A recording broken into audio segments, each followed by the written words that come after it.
All right, so ladies, viewers, today marks a major moment in history. Britain says farewell to their longest reigning monarch, Queen Elizabeth II.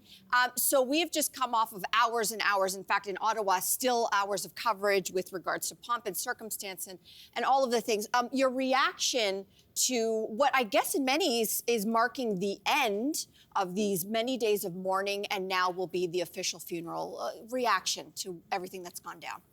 I mean, I think we saw what the royal family and England, what they do best today in the spectacle of this. And I say it's a spectacle because it was intended to be a spectacle. I don't think anybody would deny that this was a spectacle. All those soldiers, the cavalry, the precision, the choreography, the medals, the decorations. I saw someone sort of describe it as pomp being that nation's greatest natural resource. Yes. Oh, wow. Yes. Interesting way to put it. It was non-stop. And ceremony, Ceremony, yeah.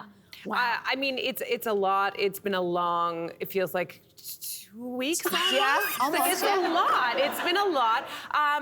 You know, I was struck by the fact that you have this family of young children too who were so kind of like you can't help but go into their brain and be like, well, how are they processing this? You know, the grandchildren, how the great grandchildren, like how is this all? Because it was also a spectacle for them too. They were in the car, right? Yeah, they would have been. Yeah, all those and that's people. Little Prince George and Princess Charlotte were both there, and I think that was a surprise for some people because they are at that age where, you know, you could understand if they didn't go to a funeral.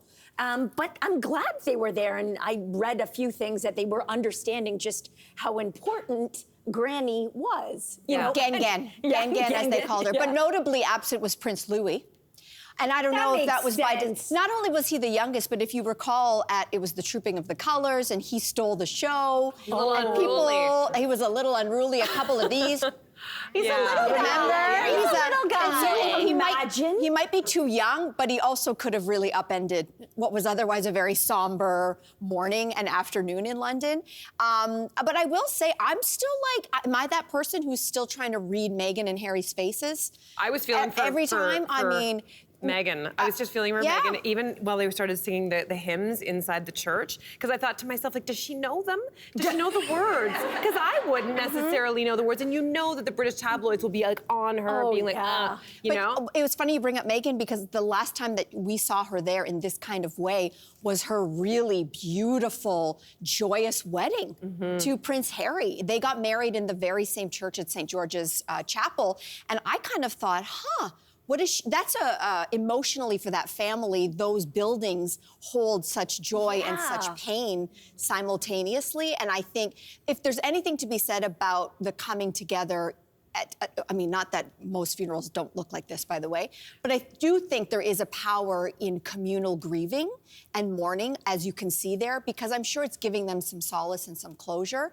But no, I do wonder about the bigger things, the whiplash that's going to happen afterwards, and when they sit down. I think so too, and I think that although so much has happened in that family and hopefully they've put that aside for now, it's because it was a moment in history in so many different ways. Like we've all grown up, most of us, I think. I'm just scanning the room. You don't look very old. So most of us have only, because we're a Commonwealth country, have only known a queen. And we're not getting another queen for a long, I think if we get another queen or if the next generations get a queen, it's if George has a firstborn daughter. So we went through Charles, then William, then George, and only if George has a firstborn daughter will there be a queen. So we're looking at a long time before we ever... Just for the weight of history to understand that even more, it was pointed out on Twitter. Think about James Bond. It's Her Majesty's Secret Service. They're gonna have to change it to His Majesty's Secret Service. This is huge. Huge. There you go. Listen, I don't want to also minimize, which again, we've talked about it a lot in the show, and I want to still bring it up here. This is going to be a challenging time for many communities who are still watching all of the pomp and circumstance and saying, Really? We're Yeah. hungry. We're hungry. Or how about some clean drinking water would be nice also. And I do want to make mention of that, even though people come at me on social media saying I'm disrespectful for posting things on Instagram that they say is disrespectful to the Queen. Sorry, I'm not sorry. Yeah. Not sorry about that. Sorry, not sorry. So, All right. a little balance to the coverage. absolutely. I'm sure there's going to be more coverage and more things to talk about in the so days don't to worry. come. So We got we'll a get back to coronation. that. Yeah. Hey there! Wasn't that great? Do you know where you can find some equally good content?